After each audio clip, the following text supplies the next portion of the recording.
Duck and Percy enjoyed working at the docks, pushing and pulling trucks full of cargo and to from the quarry.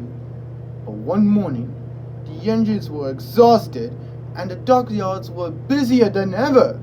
So the factotum said, the two engines waited for the engine to arrive. It came to a shock when he did. It was Capulet.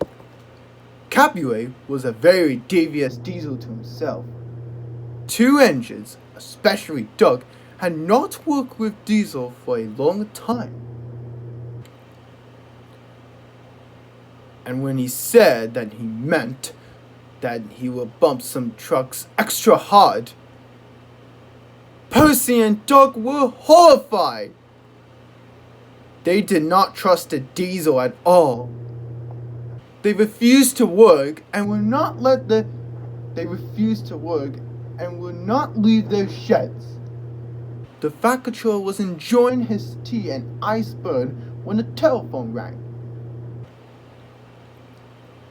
Capulet was working loudly and alone. Cargo lay at the quarry. Capulet was working loudly and alone. Cargo lay on the quarry. Ships and passengers were delayed. Everyone was complaining about the factotum's rear rate. Percy and Doug were sulking in their sheds. Then, in a quiet, hurt voice, he added it.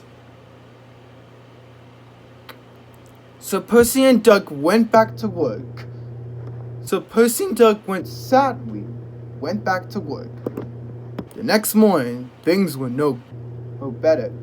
Capulet's driver had not put his brakes on properly, and Capital started to move. He went bump straight into Percy.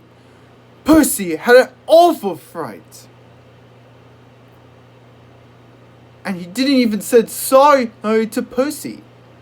Later, Capulet bumped some trucks so hard that the loads went everywhere. Percy and Doug didn't want to retaliate, so they said nothing. Capulet think he could get away with his bad behavior and was rude than ever. The next day, he was shunting the trucks full of China clay. He backed the trucks hard into the buffers, and the buffers weren't secure. The silly trucks were sunk. Soon the factotum heard the news.